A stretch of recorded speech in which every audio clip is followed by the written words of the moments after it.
Hello. I think, I hope we are finally getting this thing set up.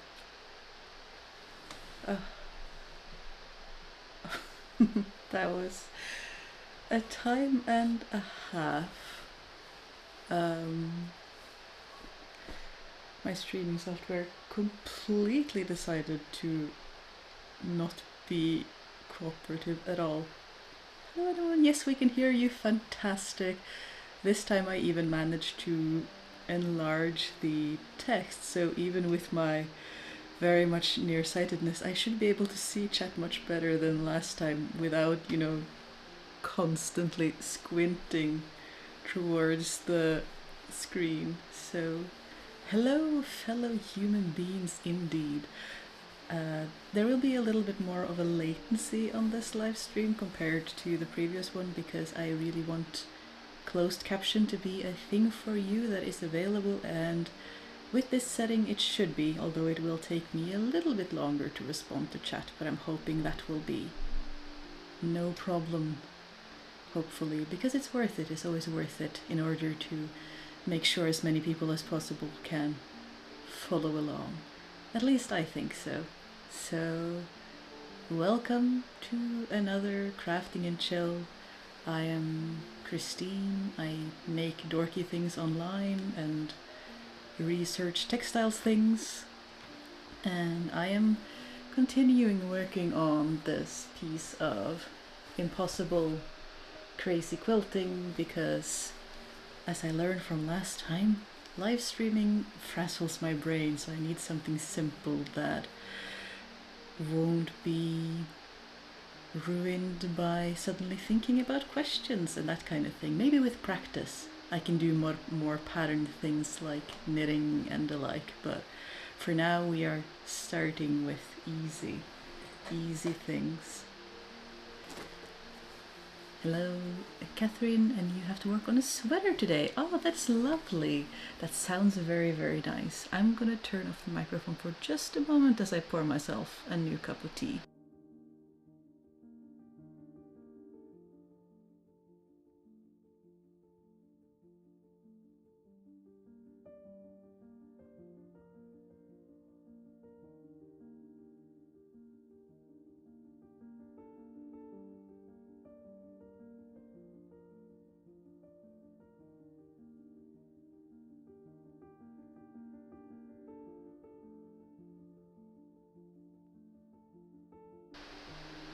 There we go.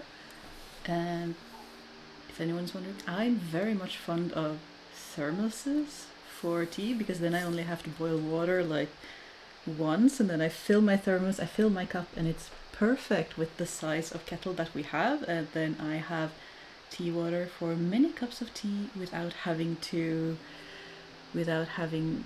boil the kettle again and again and spend time on that, which I think is lovely, which I think is very, very convenient.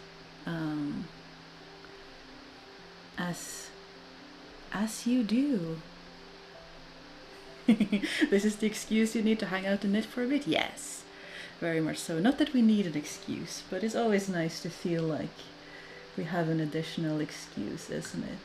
But yeah, thermoses for tea is fantastic, because then I always have a warm water for my tea, and I don't need to spend a lot of time waiting for the kettle to boil. It's just available there for me straight away. And this is something I've been doing since I was a student. So my first thermos actually died a couple of years ago because I used it every day in this way.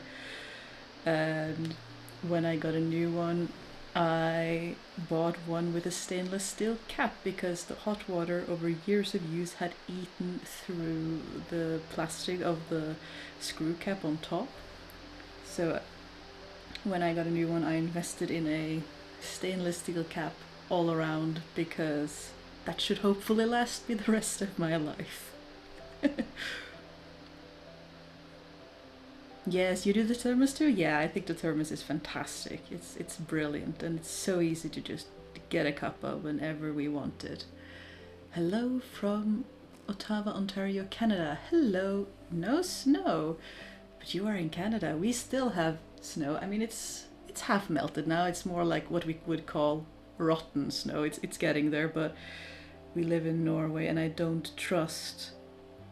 You always get students and news companies saying that spring has come, but it's always a ruse. In Norway, there's always a first fake spring where you are lulled into a sense of thinking that this is spring, but it is not. There is some more winter coming, and then there will be spring. So I'm not quite trusting it to actually be spring yet, but it is much lighter at least, and that is so nice, after winter of darkness, to have a bit light in the morning and have light when you finish your workday and not just a little bit of light around noon.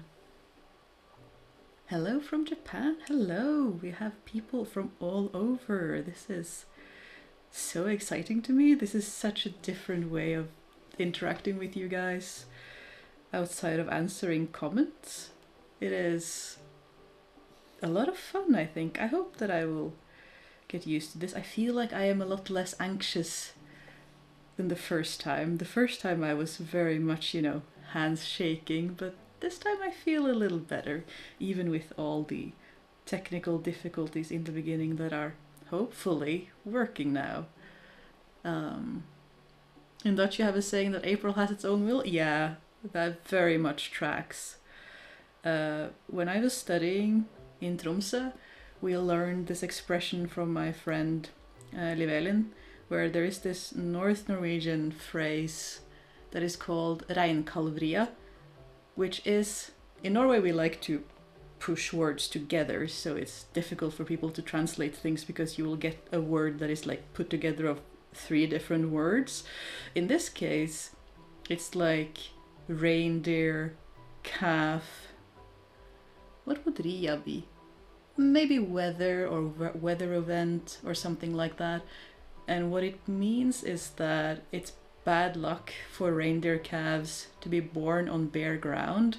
It's best if they are born on snow.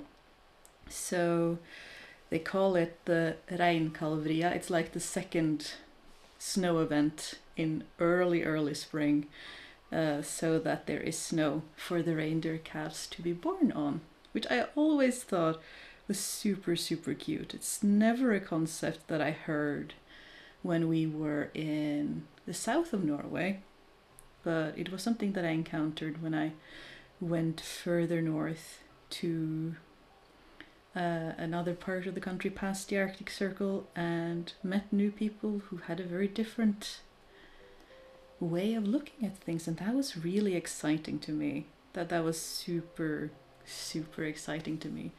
It goes to show that you can have new experiences and learn new things. Even if you just move within your own country to study, people will still have a very different life experience. People will still have new things, new ways of looking at life, and that was always something I really valued. I think that is one of the things that was actually the most valuable when I was a student, was meeting all these new people from all over the world, all over the country, from all sorts of different backgrounds, all sorts of different upbringings, and getting that, widening of your perspective to learn that your normal is very much not a universal normal. It's just what you experienced, and everyone else has a different experience. Yay, chat stream. I'm glad you think it's a nice bonus on a Saturday morning. I'm still figuring out how this works and having fun with it as I go. At least this time I managed to get a little bit of a waiting room footage where Embla was sleeping in the chair, and I thought it was too cute not to do something with it. Del and spell things. Trying to learn Danish and trying to remember the compound words. Yeah, I can easily imagine that the concept of compound words is not a very easy thing to learn when you're learning a new language, and we have so many of them. They are, I mean, there are rules that you can't not make a compound word if the words themselves separately mean something else than the word together. So for instance, if you have the word door frame, which maybe it's a bad example, I think that's one word in English too, but if it was like, if you pull it apart, door and frame are two different things. So door frame has to be a compound word because door frame is different from both door and frame. Little bit of useless Norwegian language trivia there for you. But what is everyone working on? What are everyone working on? I heard some sweaters. And hello, Rita. You'll be quiet and listen to me? You don't have to be quiet. I dare say it's almost scary to feel like you're talking to an empty chat and like wondering if anything you're saying is interesting. So feel free to chime in if you have anything to say. You are also working on a sweater. How nice. It seems like there are many sweaters about. Depends on what season people are doing as well. I have so many sweaters that I want to knit, but it's very difficult to get started on them because they're such big projects and I want to do them properly and it's scary. Our kids are wondering where I've hidden my cat. Well, I did have them running about, but unlike last time, I actually came prepared this time. Let's see if Madam wants all the snacks hiding the camera cord because she likes to chew on that particular cord. But unlike the last stream, I actually came prepared with snacks this time. Let's turn off the mic so I don't blow your eardrums with.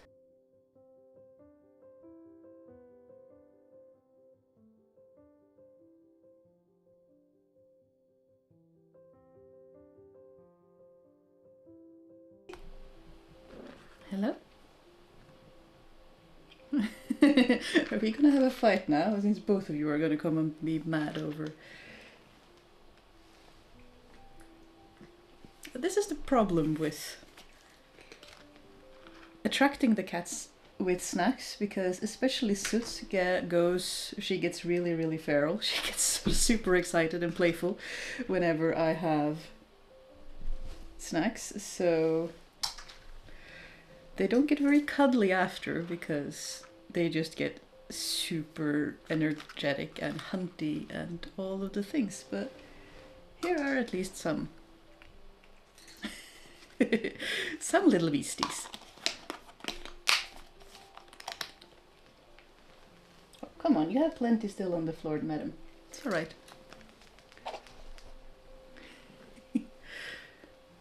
Prepping a cross stitch of butterfly made of flowers. That sounds beautiful. That sounds lovely. I've been enjoying embroidery lately too. It's so nice. I find like I like to do loose embroidery.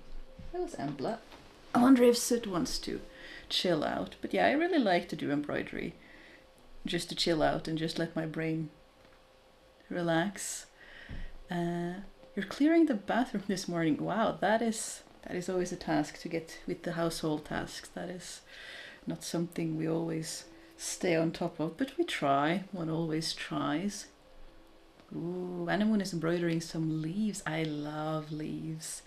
I found a little pattern for Blackwork embroidery leaves, and I can't wait to find some sort of project where we can just fill those in, because that would be fun. And mosaic crochet with leftover yarn. Oh wow, that is really cool. My spouse has been doing mosaic crochet as well for some baby blankets for loved ones who are expecting it. It's turning out really cool. I love all sorts of techniques where, you know, where you can just have a grid. Like you could just have a grid of some kind of design things, and you can just apply that to a technique and then you get whatever pattern you want, like Space Invaders on filet crochet lace curtains. I think those kind of mixing the geeky with the traditional and the modern is super, super fun. And yeah, Penelope is making another sweater. We have many sweaters. Sweaters are in season, and I can't really blame anyone because sweaters are fantastic. I do love me a good sweater. And from Handspun as well. Wow, that must have taken a good amount of time. That is really impressive. I really want to get into hand spinning, and hopefully this year. That is one of the goals for this year, but we shall see.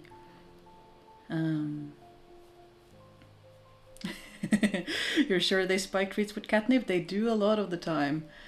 And Sid is being surprisingly calm. But usually, if we get, especially if we get the really, really good treats, like there is this freeze-dried duck that she just goes absolutely crazy for, like super big eyes and complete hunter mode. It's kind of fun, but also a bit like, whoa.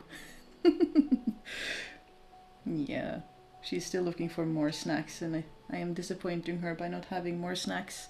The world is not fair. Yeah. This is the problem with attracting them with snacks. They're like, nah, you don't have more. Goodbye. Hello from France, indeed. Hello. Hello from Norway and the sun going down over the horizon. It's nice when it at least gets to this time of day before it gets super, super dark. I will say though.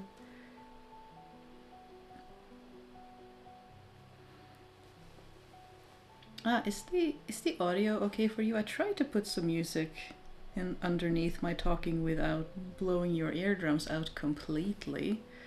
I hope it's working. I might have to fiddle with the settings a bit later, but fingers crossed it is alright.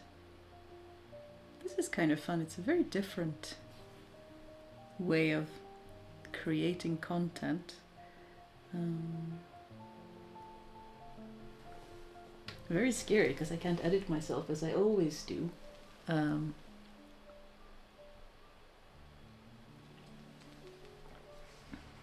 The balance seems nice to you? That is great. It's always a bit difficult to know how it sounds because it doesn't sound the same to me at all, which is surprising to me. That I thought I would be able to hear the output, but it doesn't work the same for me, which is really good.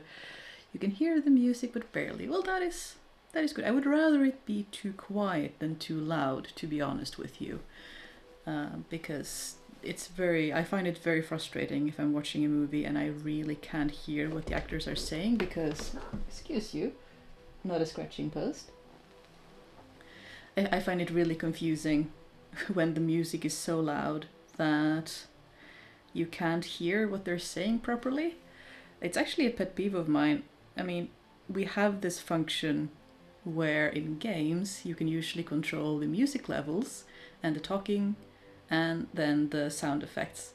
And if we just exported videos with those 3 audio levels instead of 1 audio level, then we should be able to do the same things on videos, on YouTube videos. How excellent would that be for accessibility, for audio processing, if we could individually choose if we want more voice or more music.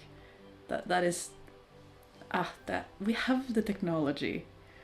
I wish that was a thing. I wish that would become a thing. That would be so cool. But oh, you're loving the space I'm creating. Thank you. I have a goal this year of like interacting more with the community in various ways. I have some plans. We have some plans in the works that are coming. Hopefully this month, but I don't know how long it will take to build it out. So we will have to wait until I have figured out the ins and outs. But I'm hoping to do more community-based work because community is important. Community is fun. I mean, there is so many ways that we can support each other, even if it's just to say like, oh, what a cool thing you're making, or that we sit down and make something together like today. I think that is really nice. That would be amazing. Anyone? Yeah, that is like, if there's one. Madam Crazy Pants, you don't have to treat my chair like a scratching post. Oh. Just pulling everything over. I wish you could see, because underneath this chair, she. Yes, darling. Are you gonna come up over the post-snack crazies, pardon? Because underneath this chair I put a woolen sweater. So she likes to hide under caves, so she'll either lie under my blanket or she'll lie under the chair entirely and you can only see the big fuzzy tail sticking out on the side, which I think is hilarious. But yeah, accessibility is something that I think is overlooked more than it should. Of course, I'm by no means perfect, but there are some things that would be so easy to implement, and yet we just don't. Did I lose I think something disconnected, because I can no longer hear stuff with my... You're not supposed to hear the music through my microphone because that will get all echoey and weird. Let's see if it can connect again.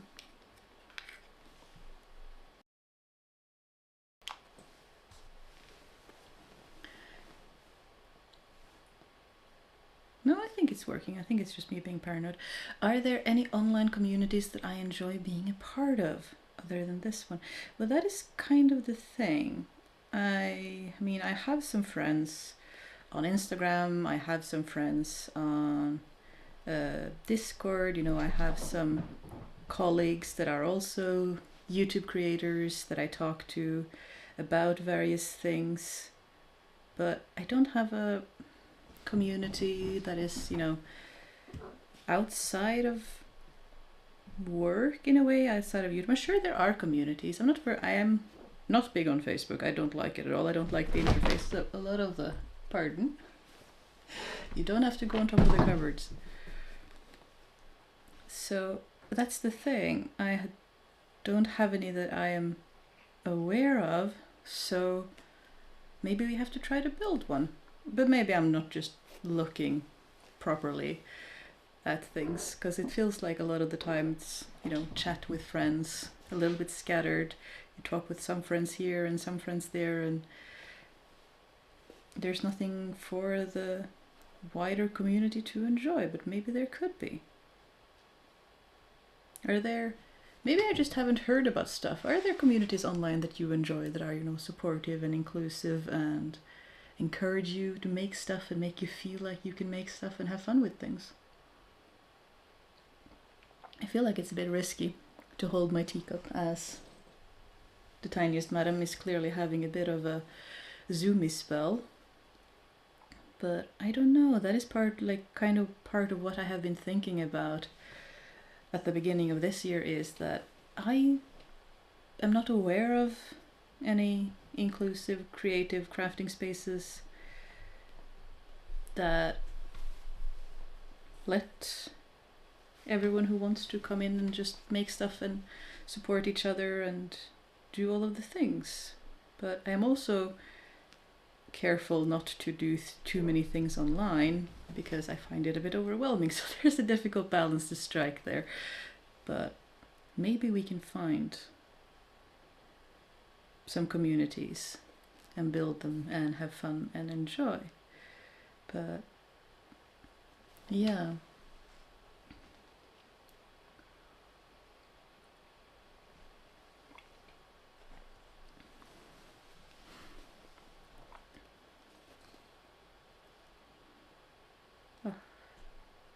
I have really been enjoying embroidery lately.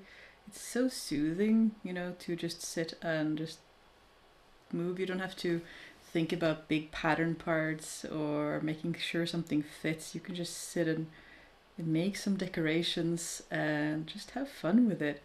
I am not, as I hope you all know, not all that good with, you know, counting and making it perfectly accurate, and I just do stuff and it turns out usually pretty cute. You've had some good experiences with crafting communities on Pillow Fort. That is interesting. I have never heard of Pillow Fort. What is... I'm tempted to go check it out. Like, what is Pillow Fort? I have never heard of this interesting thing. A new blogging platform. Interesting. That is nice. I'm glad that you're having success finding that one. That is cool to know. And not crafting related, but you play an old browser game called Nation States. That has a good community. That is very nice. I've actually been watching some wholesome game developers.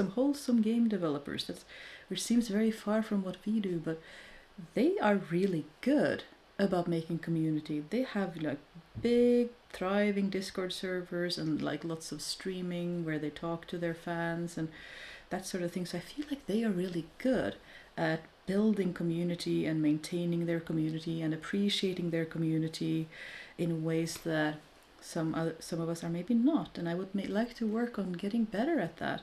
So I'm not also surprised, maybe, that you bring out a gaming community as someone with a good community, because I feel like they are really doing it well. Mary says there's a history bonding group on Facebook that is also a Discord. That is cool. Yeah, I know a lot of people enjoy Facebook groups. I just don't enjoy Facebook's layout, so I avoid it like anything.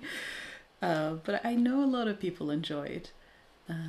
It's a microblogging site. Interesting. There are more of them popping up. Maybe I'm probably just getting old that I'm not keeping up with all the new stuff that is popping up all the time.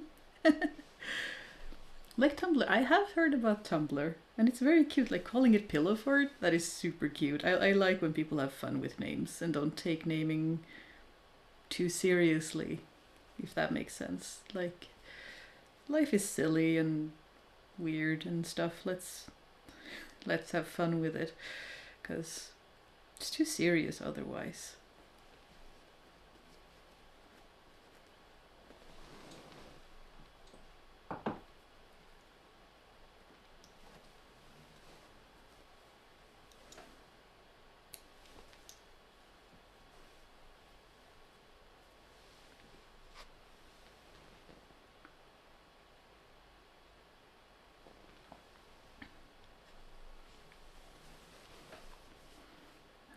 Else, I wonder.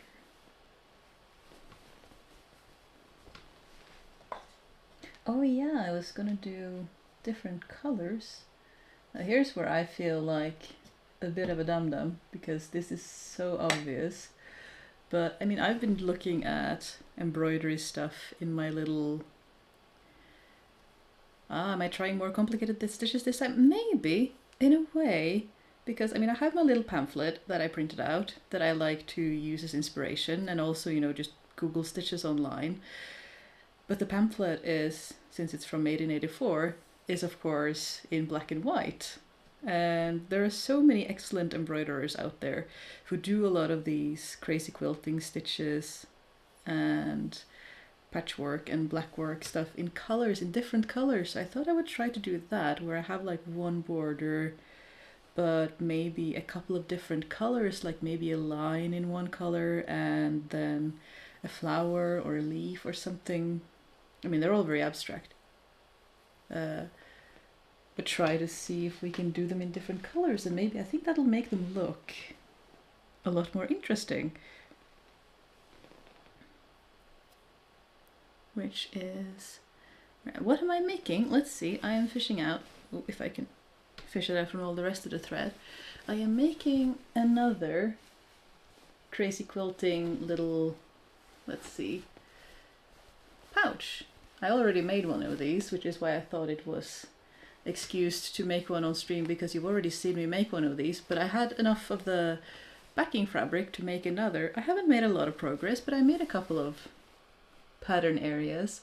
I want to make more, because I did exclusively edge stitches on this one, like, you know, here, and then a little bit of details in the middle, but I want to do more, like they have like filler stitches and pattern stitches where, I mean, you could just do like cross stitches and stuff, but fill out some of the patches as well. And I think things like Blackwork would work really well, where you border off an area and then fill it with Blackwork in different colors. I think that is going to be cool. So that is going to take longer than there you are, my thread. Longer than the first one, but it's a project that I'm doing like either on stream or, you know, in my downtime. I'm not filming this one for a video, so it feels like sometimes it's like I can do more stuff because it's just a back burner project that will work very, very slowly, because isn't that the way? But one day we will finish. And I also think that these projects are really good. Well, embroidery I find a little bit more difficult because you need to get out so much sewing stuff, but like really simple knitting project or crochet projects are excellent to take on if you go guesting someone, like you visit someone or you have guests over and you want something to do with your hands, but you can't have something that is too complicated where you have to think too much.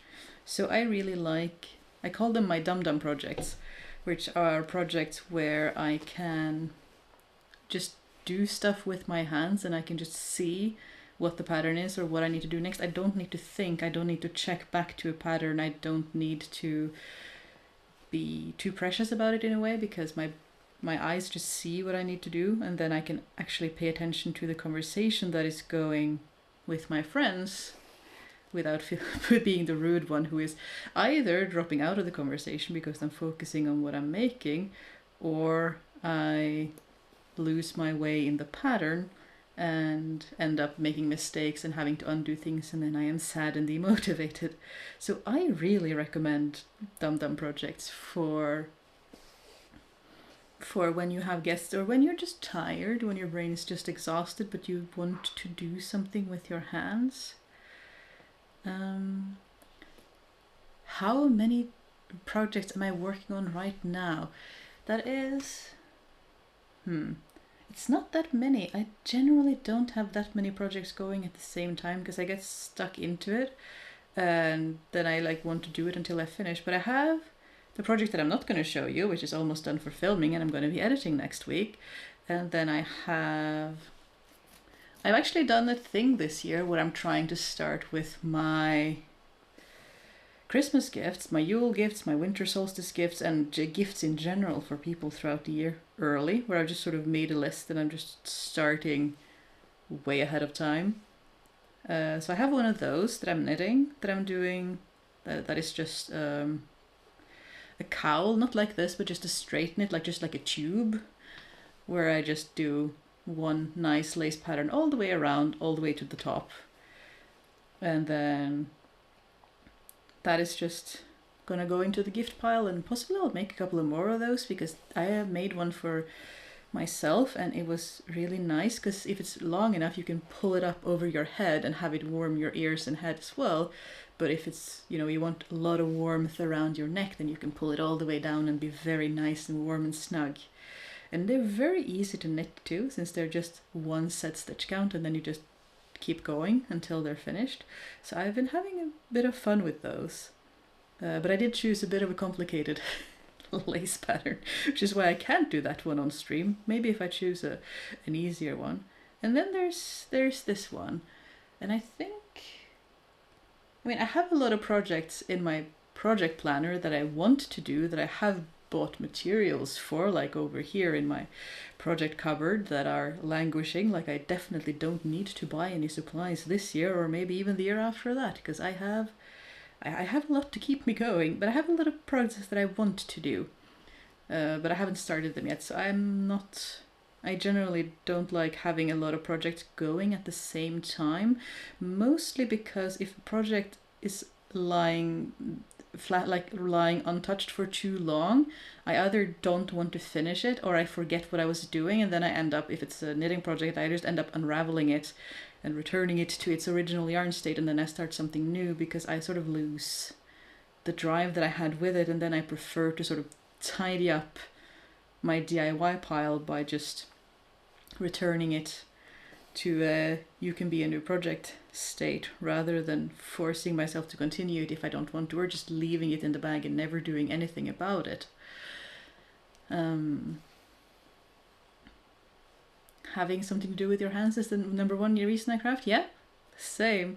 It's so rewarding to craft and make something with your hands and have something like I played more video games when I was a teenager. Like I played some of the online games and stuff like that, but I was really dissatisfied. I think it was just around the time when The Hobbit was coming out, and I was living with a dear friend of mine, and we were looking through the Hobbit art books, and I just remember I had this inescapable desire to not just like level up my tailoring in a video game or what have you, but actually develop the skills in real life and just do it. Like, life is stranger than fiction. Develop the skills in real life, and even if you treat it like life is a video game, I don't know, but have fun and geek out and learn skills. And I already had some experience with sewing and knitting and things like that, but that just made me want to do it even more and make things and make beautiful things and make gifts and have fun with it. And I haven't really looked back since. Interestingly, it's just something switched in my brain, and I didn't really turn back, which is interesting. You work at a call center, and the only reason I didn't leave is that they let me embroider the whole time. Oh, that is lovely. I do like jobs that actually realize that crafting isn't that dangerous. There are way too many that's like, no, you can't do that. You can't doodle, you can't knit, you can't do anything at meetings. Not considering that for people with, for instance, ADHD, doodling in their notebook may actually help them focus, like it might actually be beneficial, but they just don't see it that way because that is not the experience for them, which I think is sad. It's such, again, like we talked about with, being able to adjust audio levels and music levels. It's such an easy accommodation that wouldn't really cost anything, but would be super, super beneficial. Deli's working on knoll binding. Yeah, I do have a lot of knoll binding projects that I want to do, but I haven't gotten started with any of them yet. They are just in the I want to get started and do this stage of things. You love hand sewing clothes for your Dum Dum projects? Yeah, I really like that too. I need to focus when I'm either planning the pattern pieces or like planning the outfit and planning how everything's going to go together, but once it's all pinned up and I could just go to town, that is so nice. Just backstitching for days. I love it. You can just listen to music or an audiobook or just have silence with the cats. It's really, really nice. In your region, we call, or used to call, what you call Dum Dum project, Mindless or No-Brainer project. Yeah, it's a very nice concept. Like you want to have those ambitious, really clever and complicated projects to just see what you can make just for funsies, but a lot of the time I appreciate having something that doesn't require anything of me and I could just let my hands do their thing and my brain wander off. I find it a lot like, I think people call it like physical meditation. Like you do something repetitive, so your brain is allowed to just wander off because nothing is required of your brain. Your hands just know what to do. And I find I can get a similar feeling if I've been really editing, like in that editing cave for just days on end and my brain is super, super fried. And then usually that's when the housework gets, neglected because I really want to finish. I get that. I really need to finish mindset that I have an easy time to get really stuck in. And then when I'm done, I don't want to look at a computer for a few days. I just want at least like a few hours of break, and then I'll go downstairs. I will do the dishes, hang the laundry, like clean the kitchen, whatever it is, but just those mindless tasks that just needs doing again and again. Suddenly, after having edited for days, suddenly feels very nice and relaxing. Your last project was a huge sock mend. Oh, that is so nice. That is such a nice repetitive thing that it just keeps coming back, isn't it? So it's might as well sort of make our peace with it and just do the thing. But I do find that I get really tired of mending my socks towards spring because I've been doing it all winter, and then things usually stay in the darning pile until autumn again, but I'm like, no, I'm fine with darning again. Although I will say last winter I bought a pair of slippers, felted wool slippers with rubber soles, and wearing those indoors has significantly reduced how much I have to darn. It is quite amazing. It's again one of those things where it's like, yeah, I don't mind darning, but not having to do it as much is pretty nice, I have to admit. It also makes it easier to find the motivation to do the darning once I need to, because it isn't a continuous every single weekend I am darning one sock or another throughout winter. So that has felt like super, super luxurious.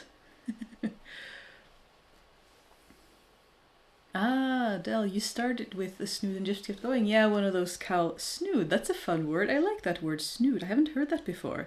That is a fun word for that. But yeah, they are really simple and nice to do, so I really like them for that. And hello from Kentucky. Love the PhD work? Yeah, those are labor of love. I love doing them. I hate doing them as I'm in the middle of the script, and then I do them and I release them and I'm like, ha, I did the thing. And it's terrifying because it's a very different kind of video from the making videos, because it's so much more, referencing and checking sources and trying to make sure that the information is presented as accurately as I can manage with the resources I can find, and they're a lot scarier in that way, but that is also why I like doing them, because I feel like they are important in a different way. They are sharing information that not everyone has, and I also enjoy doing them. I enjoy using that part of my brain that was having fun when I was doing PhD work, so I really enjoy both kind of videos, and I'm really glad that you guys are enjoying both kinds of videos as well. That makes me very happy to have found people that are both as geeky and crafty and creative, and that is fantastic.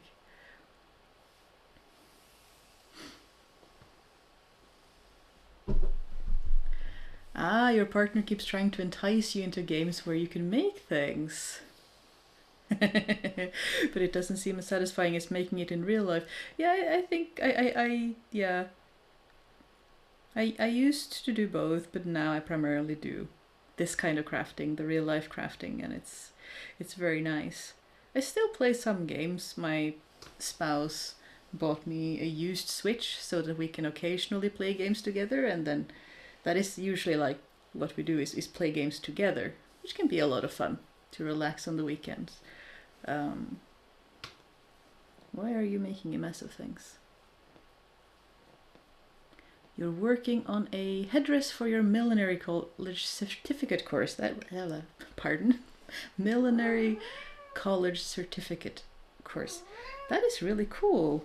Millinery is something I have never really done much of anything at all. I find it a bit intimidating, a bit like corsetry, where there's a lot of structures and stiffenings and interesting materials and cool things, and I haven't really gotten started with that yet, but maybe I should start trying to do more millinery, because I really do need my sun hats in summer so that I can not have my eyes be exposed to as much sun and give me all the migraines. And wouldn't that be cool? Because the hats I have are super boring. They're purely practical, but I really should get some more interesting ones, some more fun ones, shouldn't I? But it seems a little bit intimidating, I will admit. you've got 2 projects on the go, a pair of knitted socks and Freeform embroidering along the button placket of a cardigan. I love Freeform embroidery. I think that's pretty much all I do. It's just my favorite, to just have some stitches and just have fun with a project. Well, I do enjoy the occasional Blackwork embroidery. I do that, but Freeform is just so much fun to be able to just take a stitch and just go with it. So freeing to not have to feel like you have to be perfect all of the time, because so many of us are stuck in that, aren't we? They're like, oh, if it's not perfect, it's not worth doing. But no, I think that is not true. That is not something that I subscribe to. I think it's worth doing it just for fun, just for enjoyment. And if you enjoy making it really accurate and really perfect, then you should do that. But if you don't, and it stops you from doing the thing, then I think you should just let yourself be free and do it in whatever way that you want to. Let's see, have I tried felted soles, if they work? I haven't tried felted soles outside of, like, we will buy insoles and stuff to put inside of shoes to keep winter shoes warm. I haven't tried to like stitch on a pair of felted insoles specifically to make a pair of socks last longer, but that seems like a very logical thing that I would want to try. I have some wool that I could felt, but I haven't gotten that far yet. But so far the rubber soles are amazing, so I haven't had the need to. But it makes a lot of sense to me to add an extra layer of felt underneath a pair of socks to make them last longer. And a lot of people we know, they do, you know, they knit a thing really big and then they felt it in the washing machine, which also works really well for making wool slippers in winter, so that you can always have, and they don't need to be mended as often. They still do, but that is also something that I have been thinking about learning. I know the theory, which is like have feltable knittable wool and knit them on a big needle and then throw them in the washing machine, and with some practice you can get the sizes approximately right. But I haven't, like with so many crafts, I haven't found the time to do it actually yet. That is usually the problem, I think. There are so many things that I want to do and not enough hours in the day or days in the week to do all of them. That's just how it is. And I know I could learn it if I wanted to. I have friends who do it, so I could just ask, but time.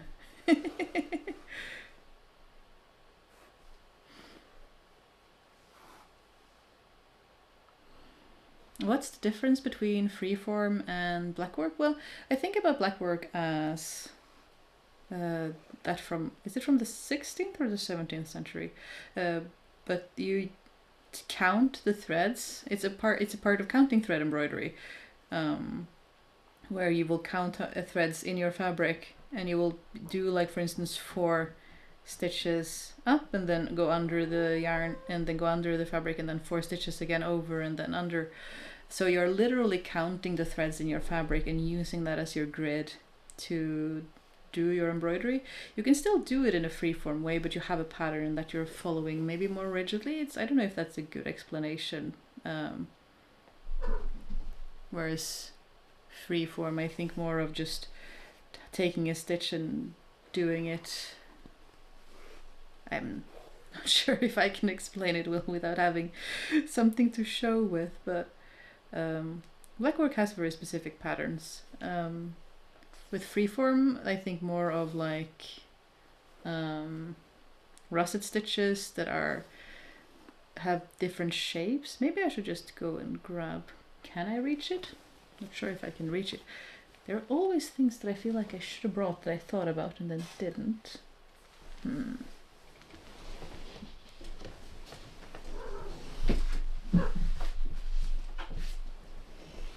Ta-da! Let's see if I can show this. So this is my little miniature printout. Are you gonna zoom? No? Okay. A miniature printout of instructions for patchwork from 1884. It wasn't supposed to be this small. The printer didn't agree with me. but in it you have things like, so you're doing patchwork, so you have a lot of edges that need to be covered with stitches so it doesn't unravel, and then you have stitches like these that are just sort of designs that don't take the thread count in the fabric into account. You just sort of do it to the best of your ability, and they have all sorts of stitches in there. So I think of these kinds of stitches where you don't have to do too much counting, you just sort of have a reference size and then you do your best.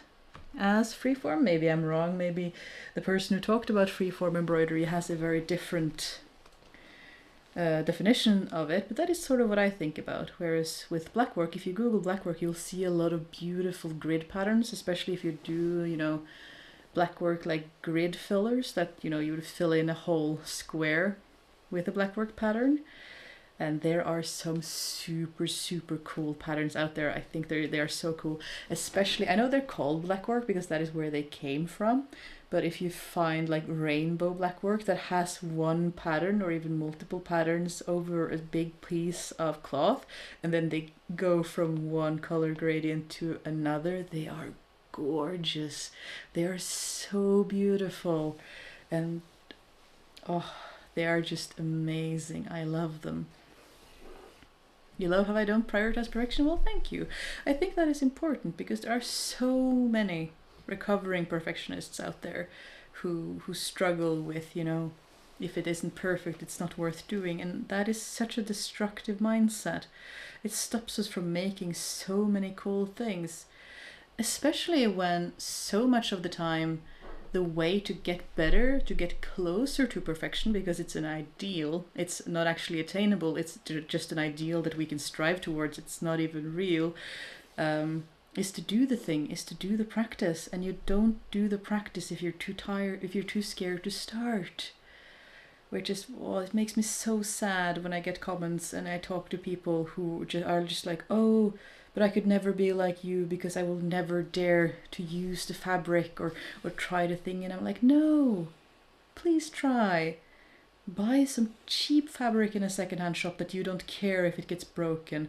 Buy some cheap embroidery floss, or find some secondhand stuff in the colors you don't like, and just try. Just do it with stuff that isn't important, that isn't expensive, and allow yourself to try, and hopefully you will build up that courage to graduate to the more expensive fabric that you bought and you love and you have been scared of, but do something to get closer to trying, because I think that is so important. Let's see. You are improving a pair of newly knitted socks for your daughter. That is lovely. I'm pretty sure I've seen them. But yeah, socks are great for leftover yarn. It's such a fun way to use up the yarn that we have and make something new. Although I don't knit enough, since I do a fair amount of sewing, that I don't have a lot of leftover yarn yet, but a lot of the time it ends up in my darning pile, and by the time I need leftover yarn, I've used most of it for darning. Because when you darn socks all the time and you have wool socks, you do end up using a fair bit of wool for darning.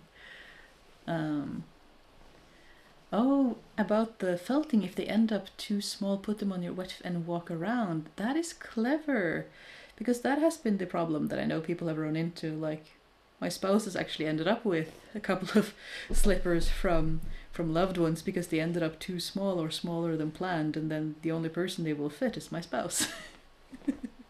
So they have ended up with a lot of slippers that way. So clever in some ways, but yeah. You think my definition matches yours of freeform? That is good. It's always a bit difficult to know whatever definition people are using. But some of the stitches in that booklet look gorgeous. Yeah, they are, and they're a lot of fun, and they probably would have been easier if they were a little bit bigger, but they are available for free on the interwebs. I don't have the link easily accessible. I wonder if I can find it and link it to you, but it's also in my crazy quilting video if you want to find it. Let's see, where did it go? Oh, maybe I can just find it in that way. That would be clever of me. That would be way too easy.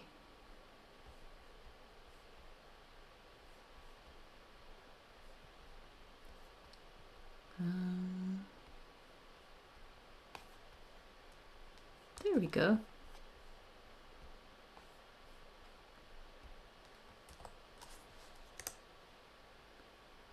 That's the link to the pamphlet if you want to have a look at it. It's completely free, archive.org, digitized. You can print it out and have fun with it. And there are so many other resources like this online. Like when I Google embroidery stitches, I get lost in the image wormhole because there are so many gorgeous ones. There are so many incredible ones. I just want to do all of them. And yeah, it's just a lot of fun, isn't it?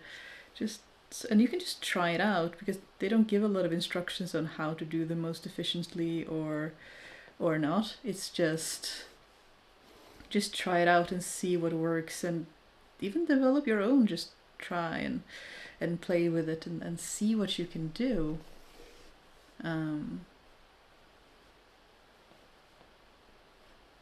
For the embroidery on the cardigan, it's vines and leaves and flowers. Oh, I love that.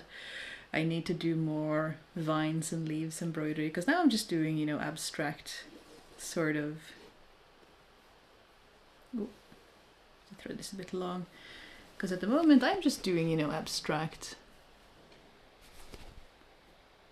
things with a little bit of different colors because that was what I said that I wanted to try to do. So that is what we are doing.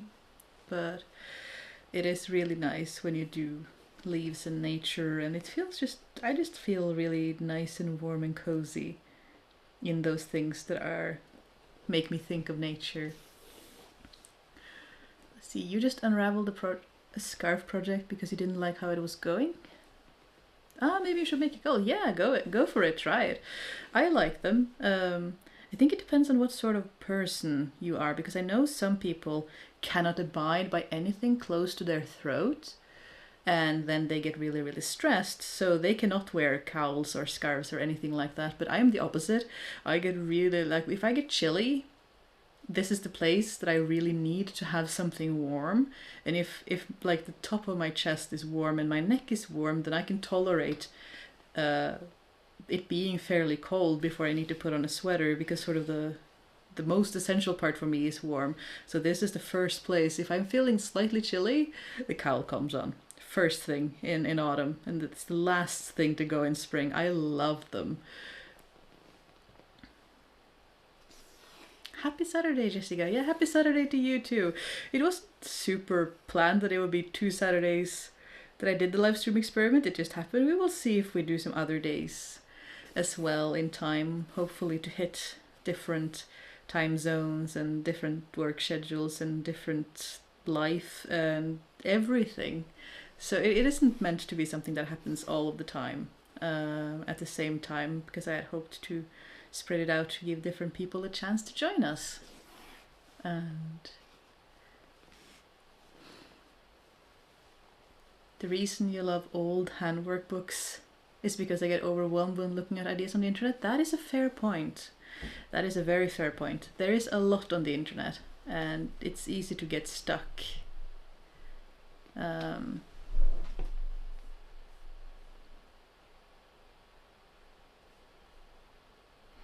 It's easy to get stuck with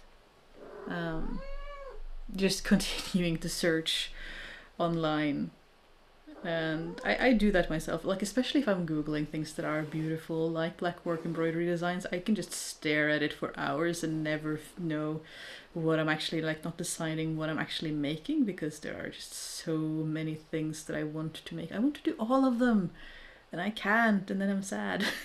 And then I have to choose one. And it's always simpler than maybe I wanted, but that is just how it is. But I have a couple of crafting books, not nearly as many as I want. I do want a Blackwork book in time, but one thing at a time, I think. But I do have a couple. Many of them are gifts from lovely people who know that I like to craft things, so I get a lovely collection of books that also reminds me of people that I'm very fond of.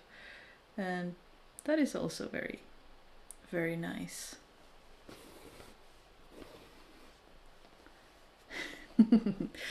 You can't see her, but Embla is lying, like the youngest floof with the fluffiest tail is lying on my work table, which is just off screen from you. And that is because she has been lying in the chair that I'm sitting in for weeks. And now she is complaining and pouting because I am sitting in her chair. And I'm very rude to do that, so that she doesn't have anywhere to sleep. Because there are no other soft wool covered places in this house whatsoever where Minnie Madam could possibly have a nap. Not like I spread wool sweaters around like they are going out of fashion for them to sleep, but it's always the places they can't sleep for a moment that are the best. Yeah, we're talking about you. It's true. I still don't think you're gonna stay if I give you more candy, but we could try. Alex, hello. Working on a knit project with your handspun. Oh, that is lovely. So many people are doing their own handspun. It's really having a renaissance, and I think that is super, super cool. I mean, seize the means of production and make things locally. It's super, super cool to me. It is one of the things that I would like to get more into this year, because I have been doing yarn that I buy from other people, sometimes spinning their own, but I haven't gotten that deep into spinning my own yet, so maybe this year that would be really cool. And then we will see if we make our own, like just a sweater from your own handspun yarn. Like how amazingly cool would that be? Maybe that's not the best place to start. Maybe we start a little bit smaller than that, but one day we shall get there.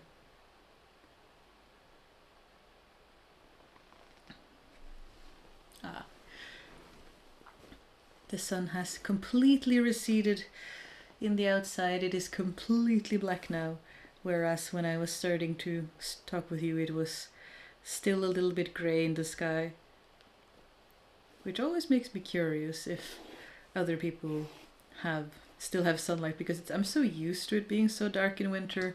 We're so used to that in Norway. Depending on where in Norway you are, it's more or less extreme, but in other places there isn't that much difference between summer and winter in terms of how dark or light it gets, which is fascinating to me. When I lived in Tromsø, which is past the Arctic Circle, so a place that gets what is known as polar nights, in Tromsø there are 2 months from about 22nd of November to about 22nd of January where you don't see the sun at all. It doesn't come up at all. You get like a little bit of a brightening of the horizon and then it goes down again. In return, of course, you have the midnight sun in summer, which is 2 months where the sun doesn't go down at all. It just travels along the horizon. But the interesting thing to me is always how people are so used to their own normal. So we would talk to people who had gotten together with someone from further south, and when they went down south for the first time to celebrate winter solstice with the family of the part of the relationship that were from the south, the person got really depressed, because they were used to winter solstice and the Yule season to be a time that was completely dark. The sun wasn't supposed to be something that came up, on the winter solstice. So they thought that was really strange because that was not their norm. And of course, for a lot of people who moved to Tromsø from other parts of the world, that perpetual darkness for 2 months is one of the things that really, really gets them down, that they really, really struggle with. So those, differences in perspective is something that I find really, really, really fascinating.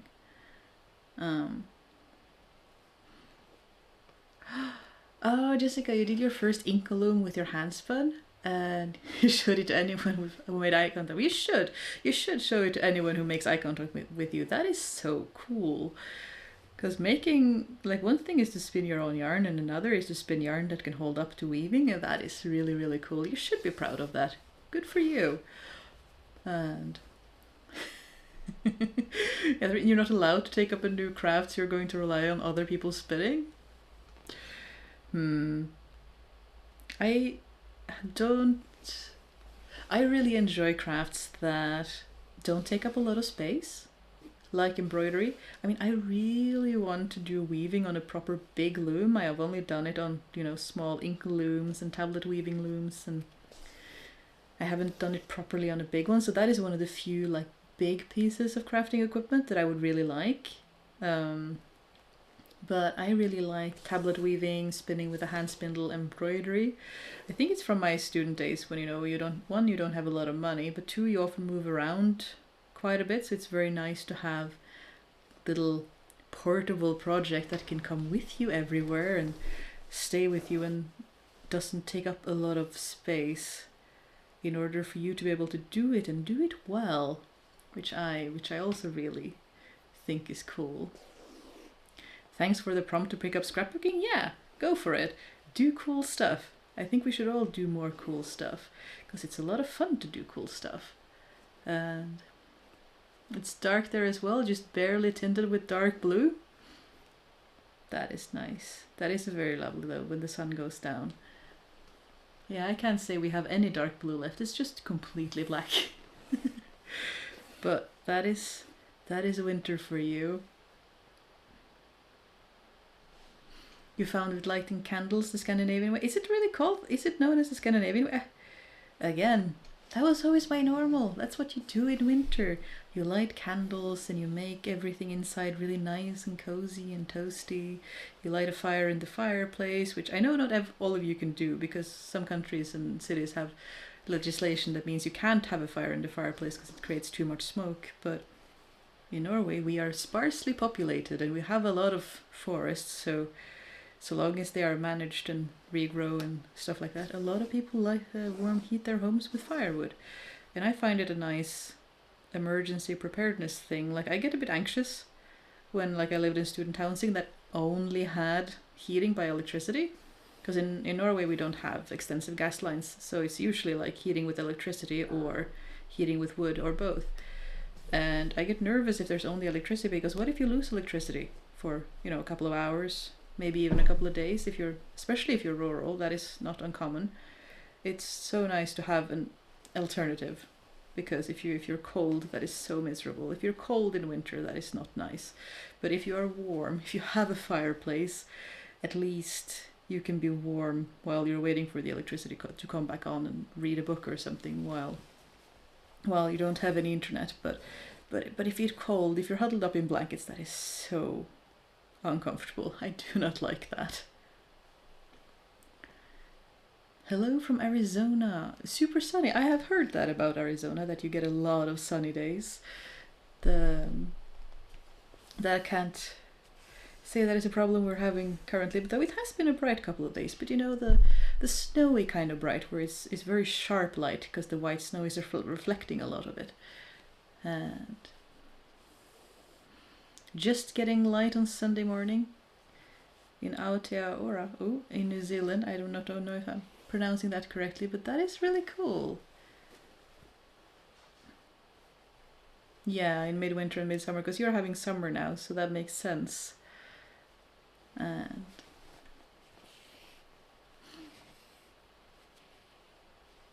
it's high noon.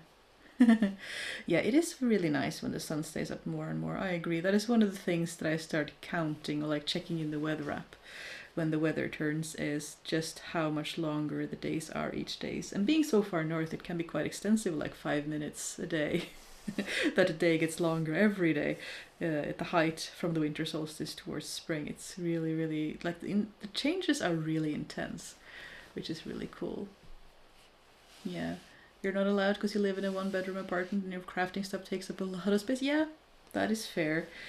That is very fair. That is another reason why I like tiny projects that are friendly for small spaces that a lot of us are living in.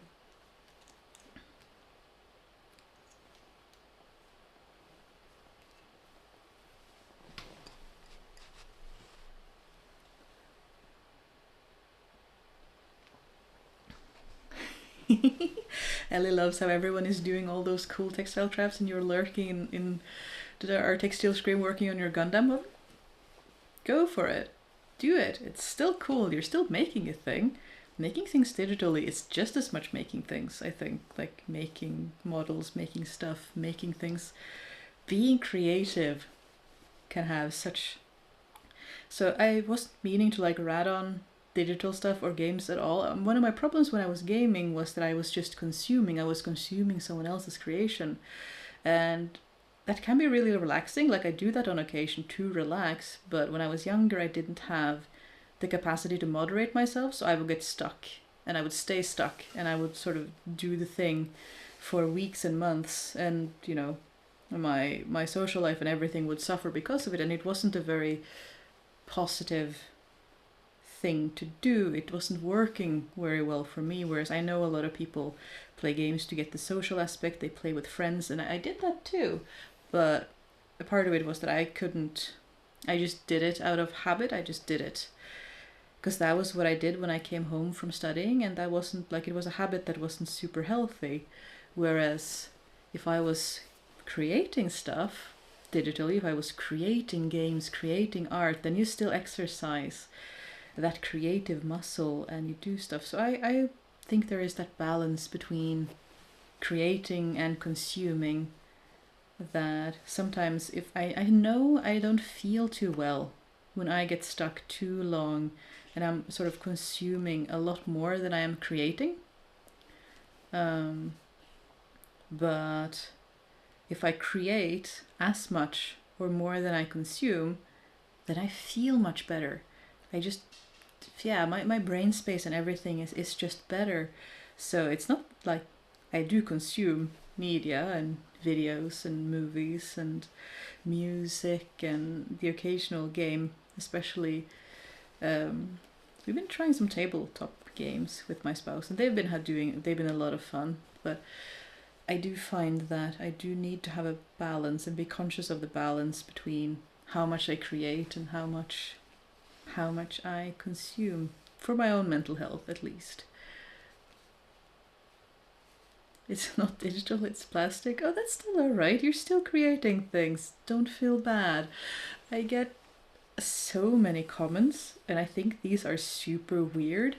I get so many comments from especially friends and family members, occasionally online here as well, though I think that, you know, might change with growing. But I get so many comments from friends who will be like, tell me that they feel bad about doing a thing because it's not environmental or sustainable or whatever, and they feel bad about telling me because they feel like I will berate them or make them feel bad or like make them try to force them to make a different choice. And I'm like, is that the image that you have of me in your head?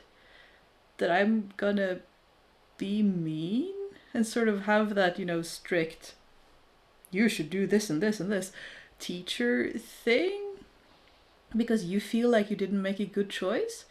That makes me a bit sad. I never want to do that. I never want to be a person who is like raining on your parade where you made a choice. You made the best choice that you could do with the resources and knowledge that you had at hand.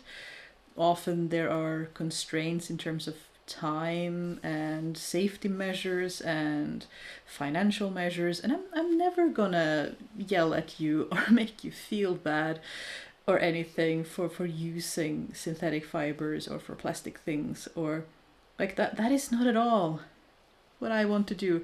That is not at all what I want to do. I want to make videos that are informative, that maybe teach you something that you didn't know, because I feel like a lot of this information is not out there, it's not easily available. So I want to make people have that information, and then I want people to make their own choice. I want people to, maybe if I do it right, maybe I inspire someone with some of the videos that I craft and create, and make them want to do something that they hadn't thought about before. But I am never going to, like, if you come up to me and you say, look at this thing that I make, and it's polyester or something like that, I'm never going to be like, no, that's awful because it's polyester. No, of course not.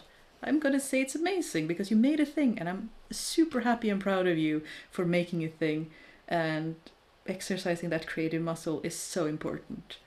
And yeah, that's just a really weird thing that I get because of my education and because of my special interest around sustainability, that people think I'm gonna, like, be mean for the choices that they make. That is just not that is just not what I want to do at all. I want to encourage people to do things. You feel bad because you're judging yourself? Yeah. That is the good word. That is the word I was looking for. Like, people feel like I'm judging them. People think that I'm going to judge them, but I don't. And I find that a lot of the time people do judge themselves very, very harshly. Like, the voice in your head is already telling you how awful things are, so you don't need a second person saying what the mean voice in your brain is already telling you.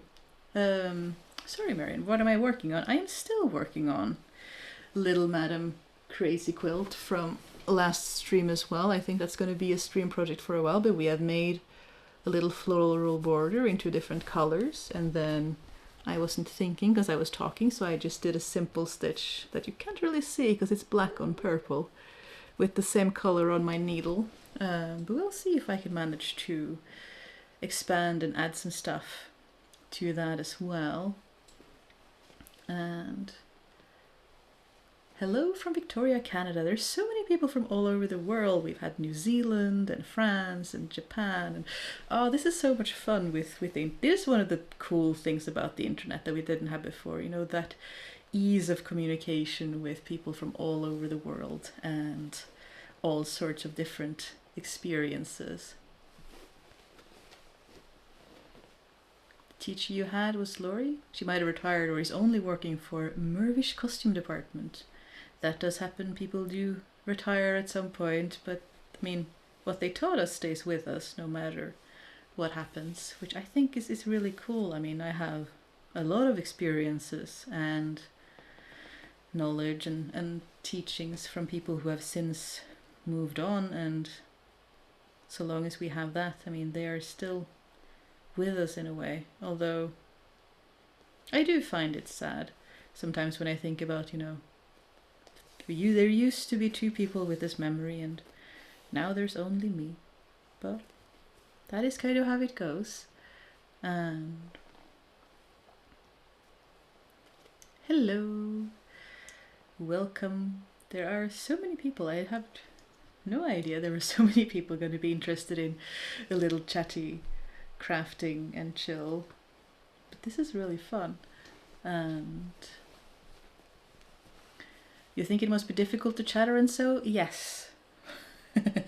I am not doing the best stitching job because I'm trying to talk to you at the same time, and that's just going to be how this is. I'm not going to be sad about it. These projects are fun just because you do the thing, and the craziness is a big part of why I think they are fun, because they are just, you know, unpredictable and fun and wild, and all of the things is what I think is so fun about crazy quilts. So in a way, it's sad that I don't do more complicated stuff. Maybe I'll do that off stream, but also I don't really mind.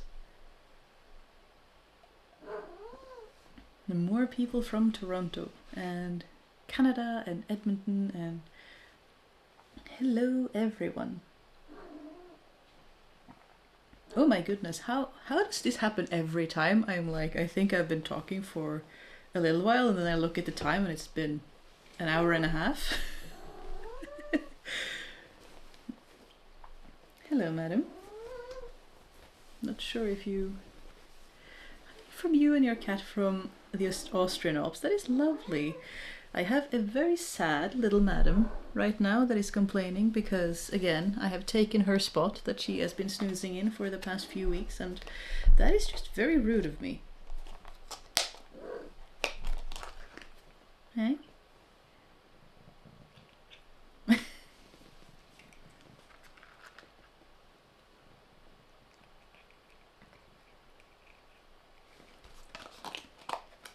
think people would like to see you, but I don't seem like you are much of a snuggling mood. Tail in camera. Her tail is, we like to say she's all tail, like all floof, no brain, because you're still very young. You do run before you think, and you run into things, and it's all a big mess. Oh, Mini Madam, hello. Of course you are going to join us too when there were snack sounds. Here you go. Can't have anyone feel left out. You know, I left one up here for you. It's right here. There's always one for each of you. Yes, Flufoid. This is the youngest. So they're sitting down by the floor. But this is Embla. We adopted her last winter after Enya passed away. She was in a home with far too many cats. And so she came with us. And now there are two floofs, two voids, as it should be. And she is very talkative, much more talkative than any other cat I have ever had. She talks when she wants to play, she talks when she wants food, she talks when she just wants attention, she talks when she's downstairs and you are upstairs and she is distraught because she thinks she's all alone in the whole world, and she is not. Madams, you have had enough, darling. You have had plenty. Very soot. She's a lot silkier than the other one. No, both on the lap at the same time rarely ends well. These are both madams, so they do fight. Del is making your first sock and is very far from perfect. That is fine. The first one is always the hardest, and then it gets better. The first Norwegian knitted sock. Huh. Is that different from other? I mean, I only learned a few years ago about the difference between continental and, what is it? Is it called British? No. Colonial knitting? The one where you hold the yarn on one side or the other. And of course, I grew up with, I think it's the continental one that is... I can't even remember. I'm pretty sure it's continental that I know. That was everything that everyone knew when I grew up. So I was like, seriously, I was in my early 30s when I realized that there was more than one knitting style and that there was a bit of contention between the two, which is so silly. Like, we just do the craft. We just have fun with the craft. There's no reason to try to tell everyone that your way of doing a thing is better or worse than anyone else. But yeah, it's interesting that, yeah, the UK throwing style, English knitting, yeah, that's the word. So I didn't realize, because I had never seen it. In Norway, everyone knits continental style, and I had never seen anyone knit in any other way until I saw someone do it on YouTube, and I was like, huh, that is really cool. I've never seen anyone knit like that. I think that is really, really nice. But it makes sense. Knitting is all over the world, so different techniques would be as well. But yeah, I hadn't realized that there were many different ways of doing things.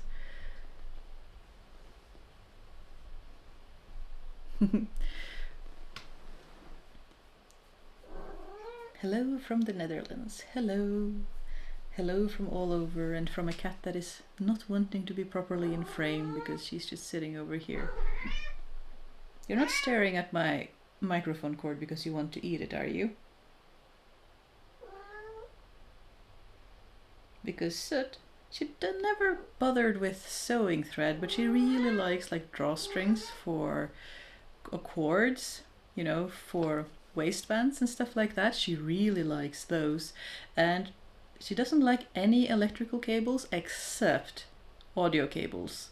So for headsets and microphones, she loves those. Apparently they are the right size, so they must always be packed very, very tightly so that she doesn't eat them. And even though I try to always roll up my clothing so that the drawstring is not visible, she does still find it on occasion and eat it, and then I have to pull it out and put in a new one because she made it too short, which is rude. Ah, you watched me knitting and was wondering why the style looked different. Yeah, I had the same experience where I just had never thought about it because I had always knitted like that, and everyone I knew, all family members and friends and students that I worked with, all knitted in the same way. So I never thought about it, and then I saw someone knit in the English style and I was like, oh, that is really cool.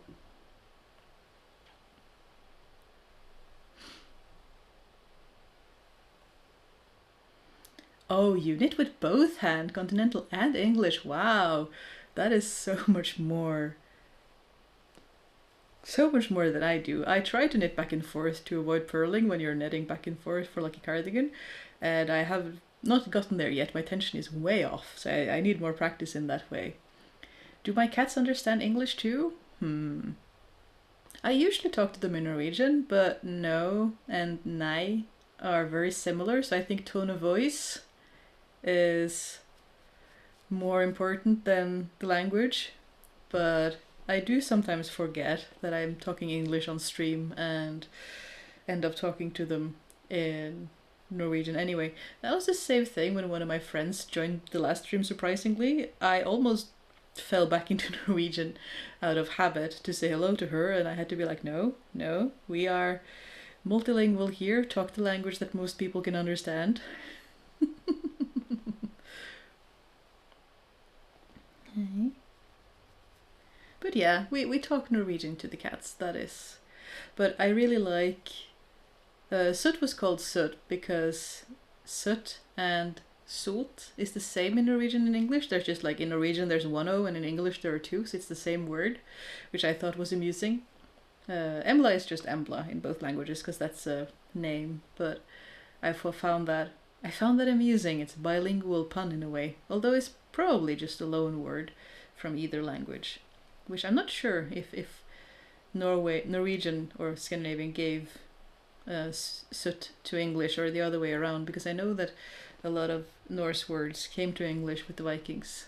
So it's all a big muddle, the evolution of languages. Many in your family do UK throwing styles and you do continental picking style. No one in your family knows how you learn that way.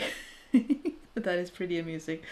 Yeah, I started out left-handed with my knitting because I learned from my grandmother and she didn't care which way I learned so long as I learned. So she just taught me and I just repeated automatically left-handed. But when I came home to my mother, she was like, I cannot help you if you don't learn to knit right-handed. So with a lot of effort, I flipped and now I knit right-handed, which was interesting. Now it's automatic, but I remember it being very difficult to flip at the time. Is one style easier for left-handed people or for right-handed? I wouldn't know, because I learned it when I was so young. So I would have been between 6 and 8 years old, I think. I was quite young. So now I just find it very natural. I don't think about it, and it's difficult for me to remember how it was to learn one or the other when I started out, because it's just so ingrained in the muscle memory at this point, and I am left-handed. But I don't think it really matters. You just get used to whichever style you do. But you think because you're left-handed, continental seemed pretty easy? Huh. Maybe. I don't know. I started continental left-handed and now I knit continental right-handed, or at least the way that right-handed people do it. So I think they are both equally doable, equally learnable. I think whichever you wrap your brain around the most, or you just find the most amusing, is whichever style you should go for. Or you can try to do both, like some people talked about, and knit one way and then the other. Why not? Thank you for comments earlier about recovering perfectionism. Yeah, it's something that I feel like I need to talk about repeatedly because it is such an ingrained issue in our culture, in our society, in today's world where things seem to be getting way too competitive. Like, I remember like having this attitude as a child where you were sort of taught that if you couldn't be the best, then what was the point? And I'm like, everything is the point. Doing it for the sake of it is the point. Doing it for the joy of it is the point.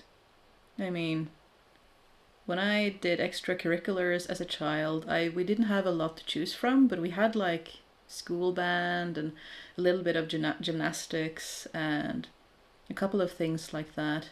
And when I joined band, it was sort of with that assumption that this would teach you music. This would teach you music if you had a talent for it. And if you did gymnastics, it was to learn to be gymnastic and see if you had a talent for it. And I don't know if this was just my family, but I think this was a prevailing attitude. Many places that you were supposed to do things to be good at them, to learn them, to see if this would become your job later, and it was not emphasized on what do you want to do for fun. So, pardon. It wasn't until I moved to Tromsø, when I did first year of university, that I, for the first time in my life, did an extracurricular that I felt like wasn't useful. I met a lovely cobbler who noticed my wind up clockwork watch, of all things, a little steampunk thing I had at the time, said that he thought I would enjoy the friends that he was fencing and doing archery with, and invited me to come join their practices. And I did, and he was very right. I very much enjoyed spending time with those people. It was a lot of fun, and it was the first time that I had started, because archery didn't feel like it was useful in that traditional way. Like, it wasn't music, it wasn't martial arts that could teach you to defend yourself. It wasn't something that would, further archery. Like, in a way, it was a little bit of exercise, but it was mostly just for the fun of it, to be with friends and talk to people and create things like this as well. This was an archery group that was very much focused on the historical part of archery and not so much on the competitive side of things. And we just did things for fun. We just had to go. And wait, sorry, had to go. I'm looking at Marion say goodbye. Goodbye, Marion. And we just had fun in that group. And I remember thinking about how it was the first time that I did something just for fun as an extracurricular activity and paid money to be in a group that did that. And I don't see it doing us any favors that we tell people that they must do things because they are useful. Because that has been a big struggle for me as an adult, is finding what I enjoy doing. What do I enjoy doing? Not just what do I enjoy doing or what am I good at, but what recharges me at the end of a day, what makes me feel better, what makes me feel refreshed and recharged, and how can I make sure that I am doing things that make me feel fulfilled. Because I had this feeling that that I needed to do something useful with my life. I needed to, because I had a brain that could handle it, I should study scientific fields, because it was sort of between being good at creative stuff, crafts, or science. Like, science had a higher value in society's eyes, it was higher prestige, or whatever you want to call it. People always told me that if you get a STEM education, a scientific education, you will get a job, which is not true. Job market is hard for everyone, and there are more competition everywhere, and you still gotta struggle with being neurodivergent and, recruiters feeling that you are nice but slightly off, so you end up in second place. And then they call you and tell you that, sorry, you didn't get the job this time, but they loved you a lot, so they're sure you're going to get a job the next time you try, the next place you go to, and that soon you're going to get a job. And they think they're being nice. They think they're telling you something nice, that you almost made it, you were second on the list. But, and I know you don't get feedback from most jobs, and I didn't either. But when I was looking for jobs, I did get a couple of emails or calls with people telling me that I had been their second choice. So they were sure I would get a job soon. But there was a pattern.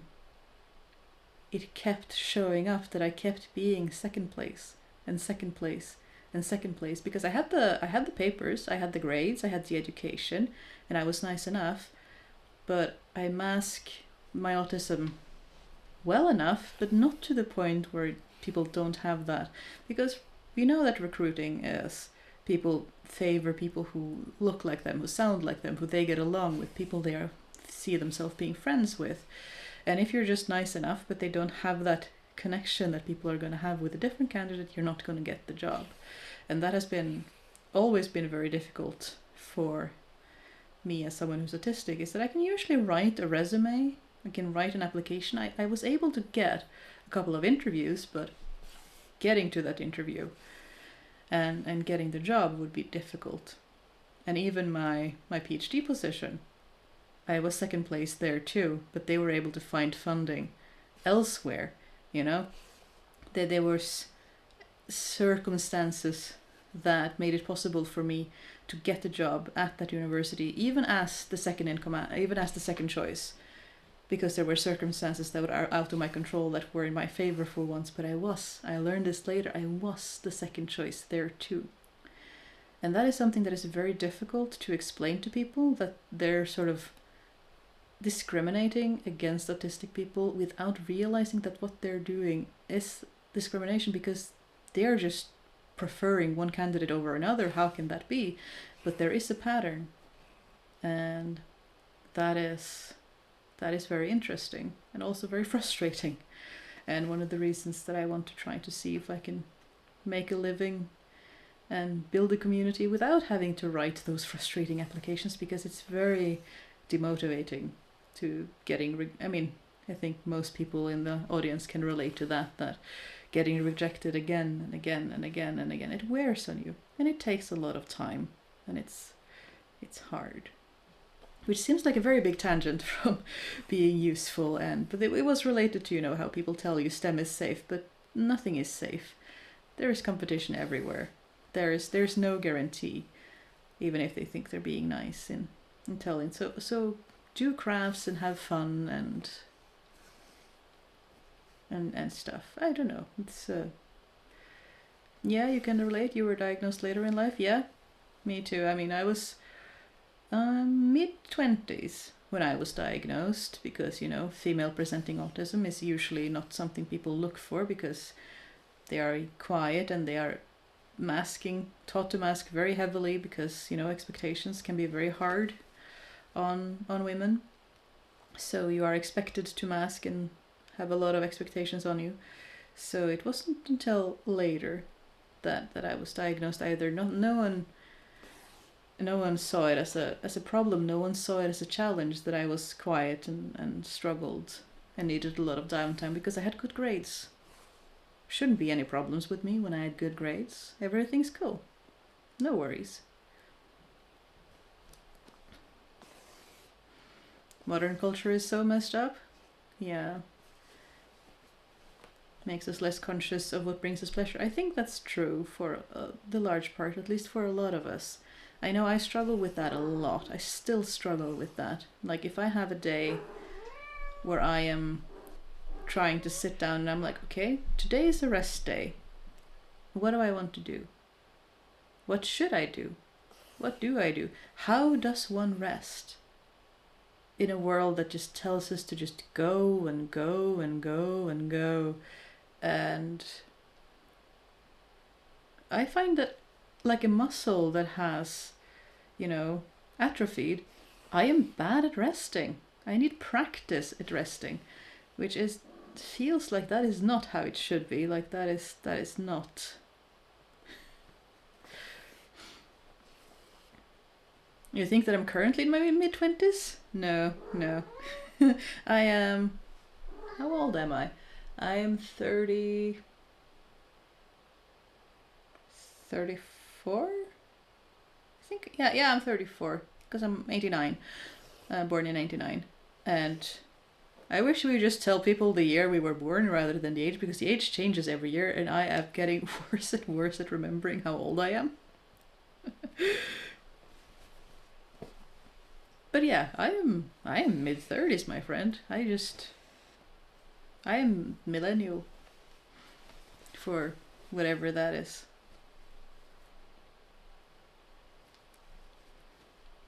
Sometimes useless knowledge is so interesting. Yeah, I like useless knowledge. It's fun to know weird things. Struggle with ADHD? Yeah, my spouse has ADHD too, and it really is a struggle. And I think the worst is when... yeah, you were a whole decade off. I'll take it as whatever, but I don't mind. Age is just a number.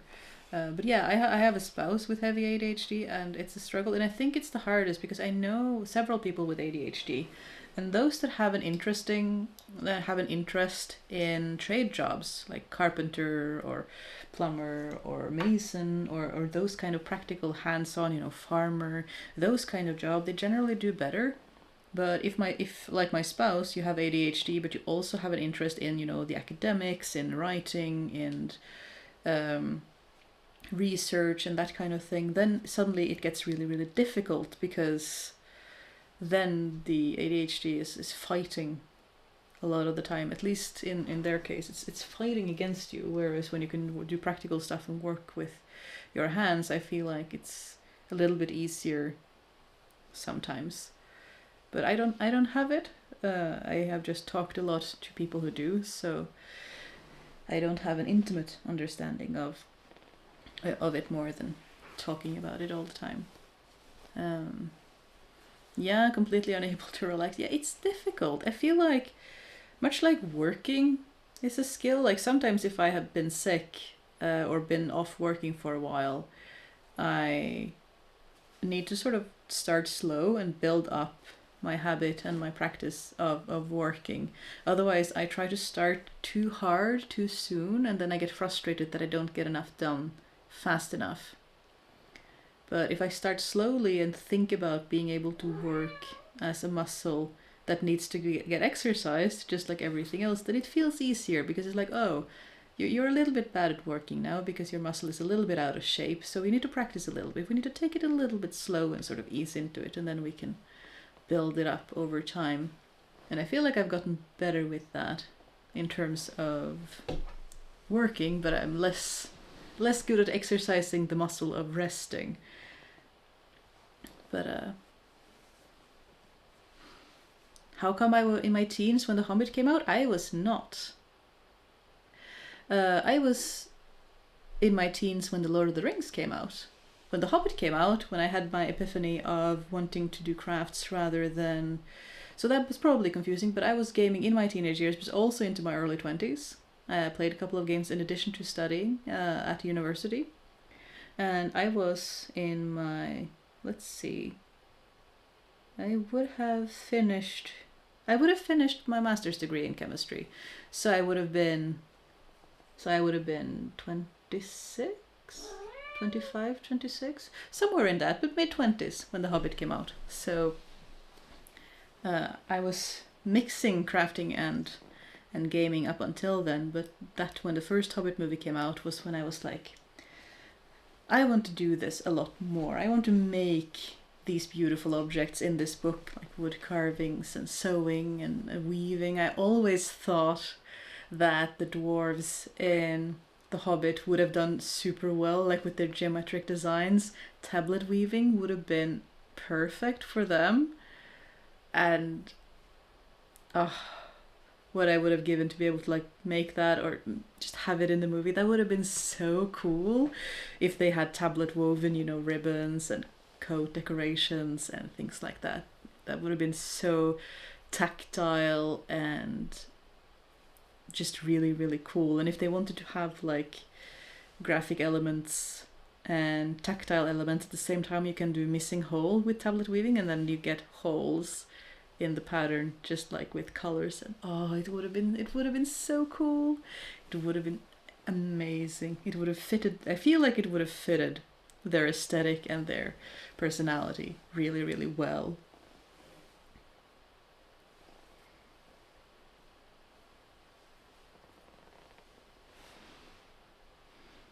But yeah, I don't think I will ever stop talking to people about not being perfectionists, because it does so much harm.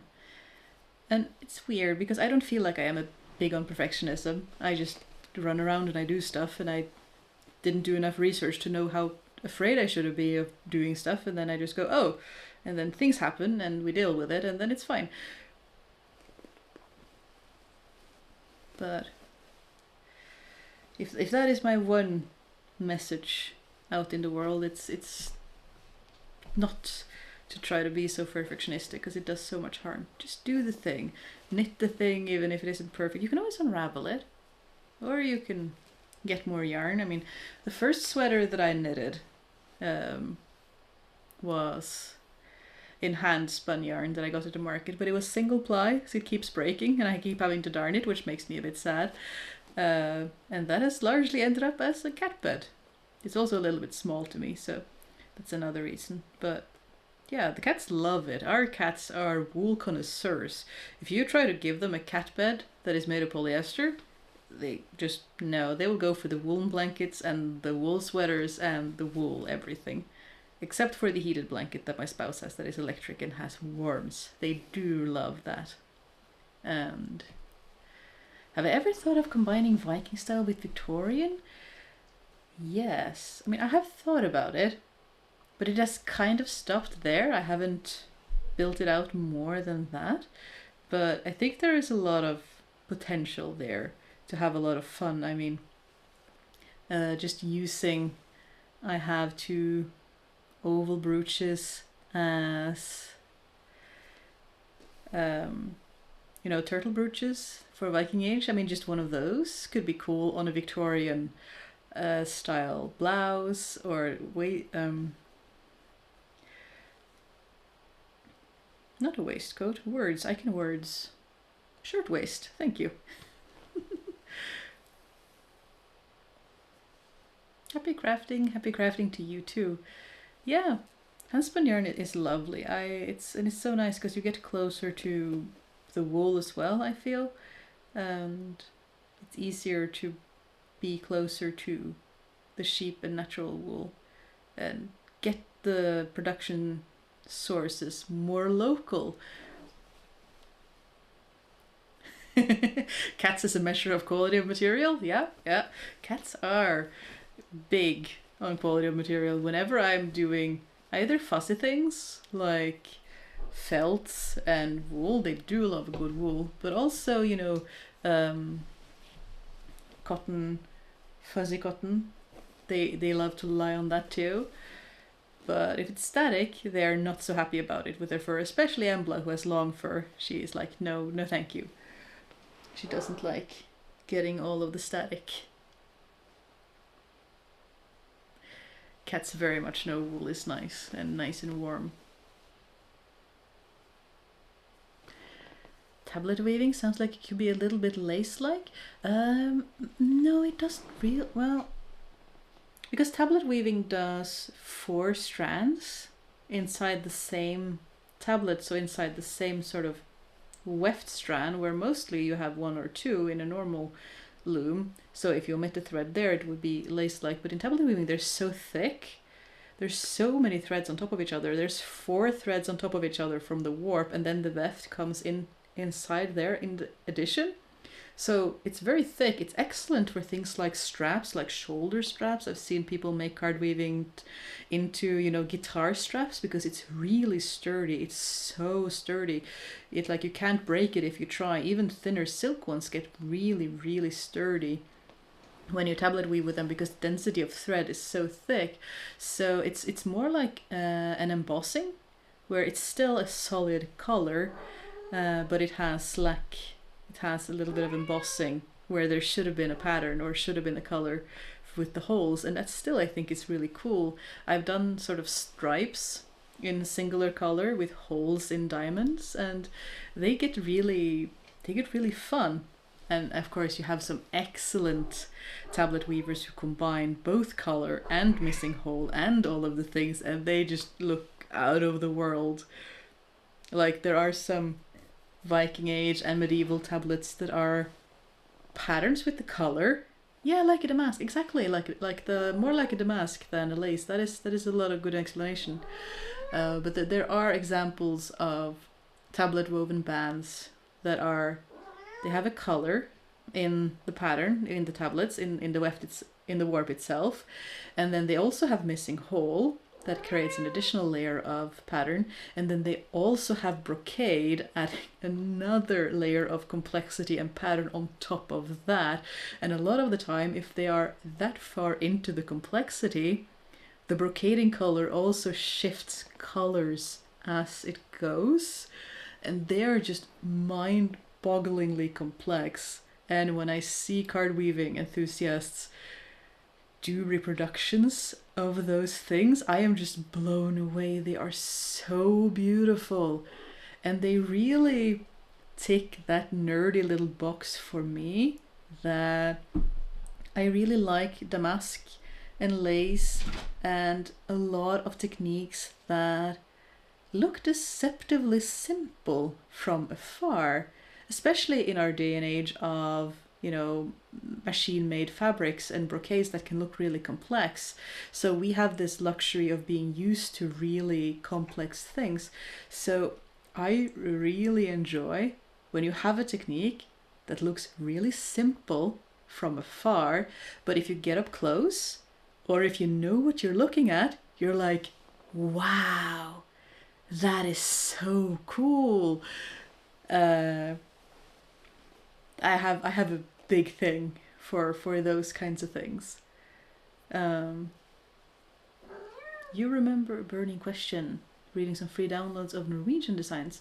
Yarn made of casein or milk. I have heard of something like this, like people making yarn out of, well, was it curdled milk?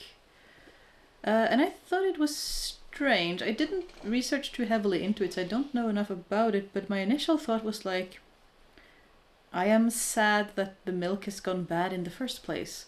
Why did the milk go bad in the first place? In Norway we have some issues with a lot of farms being really rural and really far away. So sometimes if there are winter storms and things like that, the road will wash out and then the milk truck can't get to the farm, and then the farmer has to drain all this milk into the drain, which is really sad, but no one can come and get it, so there's nothing they can do about it. And that was sort of the reference point that I had for instances where curdled milk would be used, but where would you get it? So I always wondered about that when I heard about people making fabrics from milk, was why is the milk going bad in the first place? And because this is always a conflict, isn't it? When we talk about biofuels as well, you know, fuels made from rapeseed oil and things like this, and that balance between fuel for our engines and textiles for our clothes and food for our bellies. We only have so much farmland, so what sort of balance do you strike in order to get to a place where everyone's needs are met? So it's interesting. Milk fibers tend to act like silk. That makes sense in terms of protein structure, and milk is considered a waste product. I need to do more research about this in order to I'm just talking about it in general terms because I haven't read a lot about it. I've just heard about it briefly and was like, that is interesting. So I don't know enough about it to make any comments about it. I've just heard about it briefly, but I'm sure there is more to it than I'm aware of at the moment. Yeah, the simplest stuff can be the most difficult to achieve. Yeah, Danish design jewelry and Danish design in general, I feel like Danish designers really excel at that principle of taking away in order to improve the design. Like something looks super, super simple and has so much thought and attention to it. So, um, oh, it's called canola oil. Yeah, I remember that there was a synonym for it, but I couldn't remember. Uh, it's a different word in Norwegian entirely, so I can't always recall the right word for things right off the top of my head. I feel like it's a similar like to in Norway, oranges used to be called blood oranges, but a few years ago they rebranded them as red oranges, and sales doubled because we are easily impressionable creatures, and it's super fascinating to me. But yeah, um, I have some friends who really enjoy Danish design, and they have a lamp that is a very particular kind of lamp, and it is designed in such a way it just has these rings of metal in layers, and it has a light bulb inside, but it's designed in such a way that no matter how you look at the lamp, you never get the light of the light bulb directly in your face. And you wouldn't think that that is a feature of that lamp just from looking at it, because it looks fairly simple, and yet so much thought went into the design.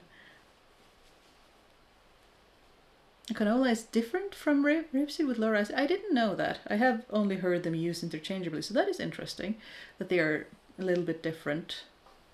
But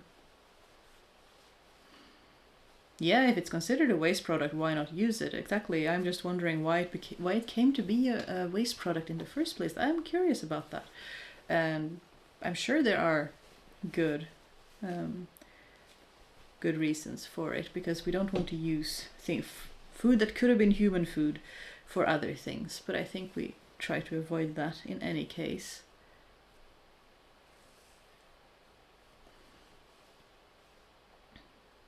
Yeah, the lamp is a classic. Yeah, I don't know a lot about modern design, I will admit. I just sort of go, I like this thing. I shall put it in my room. It frustrates my spouse, who has a much bigger interest in design, that I just go, I don't know, I just put pretty thing in room. Room look nice. And then they are exasperated because I don't know enough about things. And then they help, and then it gets better. And I see that it gets better, but I'm not very good at it on my own. What do they do to keep the milk fibers from melting? I'm assuming they have processes similar to, viscose and polyester, and ways to stabilize the fibers like they do with silk. I mean, silk is a liquid until it is treated with acids as well in, the belly of the spinneret of the silk moth and things like that. So I assume there is some chemical process to make sure that the fiber stays in solid form in room temperature and all the things. Trying to think of the name of the designer? Yeah, I can't help you. I'm sorry. I'm terrible with modern designers. Many others know a lot more about that. Government subsidies of dairy production and corn. I had heard about corn production, not so much about dairy. That is interesting. Subsidies are an interesting range of policies in the world. They incentivize and de-incentivize different ranges of production, and a lot of the times they don't have the full effect that was intended, or they have the opposite effect of what was intended, or yeah, it's difficult to predict how people will react to subsidies sometimes, or not quite what people were doing. They should make more cheese, maybe, but if they can't make cheese with it, I suppose it's good that they try to use it for other things.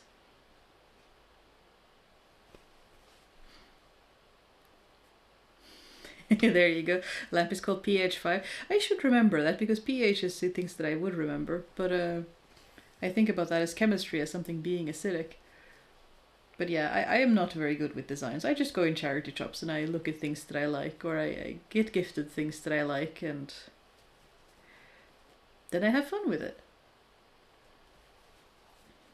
I don't have, as you might have noticed from my channel, I don't have designer clothes either. I don't really have an interest in those things. I enjoy making things myself, so, and I enjoy things that have a history. It gives me so much more joy to look at an item and think that either I found it and it has a fun story, or it was a gift from a friend and it makes me smile, because every time I look at that item I think of that friend and how they thought of me, either when they made or when they gave me the thing. And I find that honestly a lot more, I get the warm fuzzies. It's as easy as that. I get the warm fuzzies when I look at an item that was given to me by someone or made by someone even for me, and I could never get that from a piece of clothing that I just bought in the shop because I needed it. It's completely different. And luckily for me, I have always been that way. I never got the whole brouhaha around brands and designers when I was a teenager, so in many ways it was easy for me. I didn't have to fight some intrinsic fight with myself that I really wanted the expensive thing that was more valued by society. I never had that. So that I always felt very lucky that I didn't have that, peer pressure kind of brain, if that makes sense. That never was a thing for me. And also we never could afford it, but it just never was never a thing. So why lean into it? Flower glue. Yeah, I remember flower glue. I know some people are still using that to wrap presents and stuff. There are so many interesting crafts that we have almost forgotten, but then some people remember and bring them forward. And sometimes I worry about that, because I feel like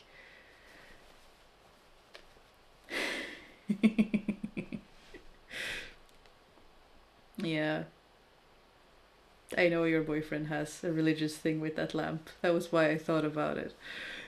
But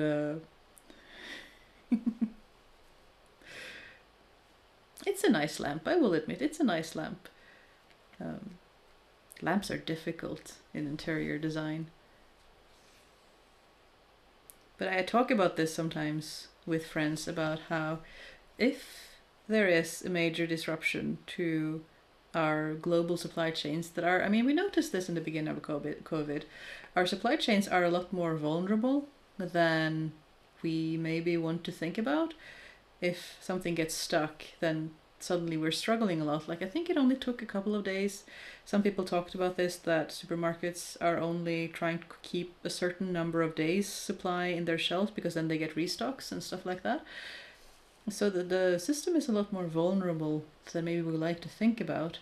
And sometimes I think about how the generation that could fend for themselves in the land, like the grandmother's generation that knew a little bit more about local taking care of fish, and it's not about living in the woods and exile yourself from all outside forces, because our grandparents' generation certainly had a lot of community and they bought things, and we did historically all of the time. People liked to buy things that had been imported because it was different.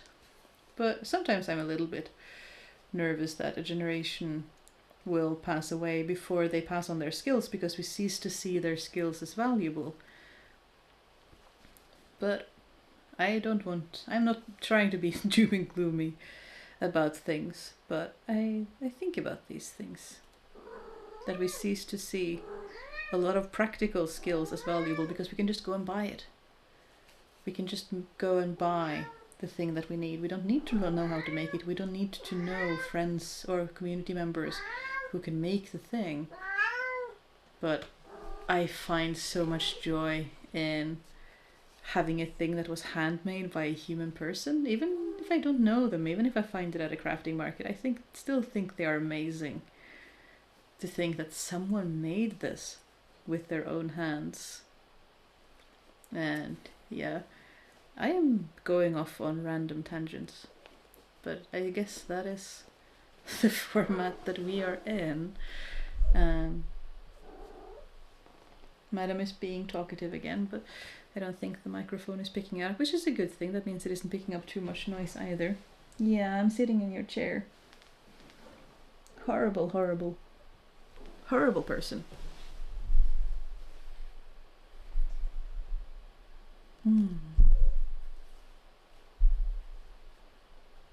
Your cats got so confused. Yeah, I wonder if they can see, because I always Soot, our oldest, is too clever for her own good. She does not get attracted to stuff on the screen. But Embla is younger and a little easier to trick about things.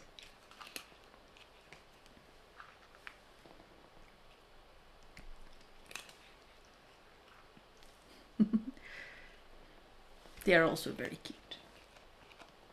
Massive. Massive cat on screen. Void.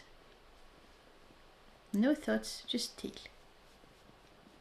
Yeah, you can't have more. Sorry, darling. Eat only snacks, much as you would like. Oh. Battery exhausted. That is not good. I think... Can I change that in on the go?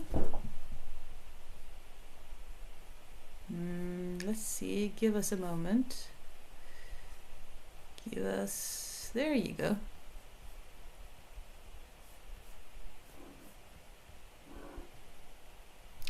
My camera just died, so we are on the web camera. Sorry about that. I don't know how that looked on your end, but the poor camera battery just died. I didn't know it could do that while it was connected. So here's the emergency solution. But anyway, we have been chatting for 2 hours, so I think it is about time to go do crafty things in other places. Yeah, live again. Yeah. You know, I didn't realize the camera could die while it was connected to my computer. That was, again, something for next time. Maybe I need to buy more batteries for it. But so now we are on the less good camera. But in any case, I think I have been talking for quite a while, and I hope everyone has a really lovely weekend. I hope you have fun making things. It doesn't have to be beautiful things. It can just be a thing you make for your own sake. And yeah, see you. As we like to say, I really like to say this to my friends. It's not something that you say in Norway specifically, but like, see you suddenly and unexpectedly. And I hope everyone has a lovely rest of their day and rest of their weekend. Bye.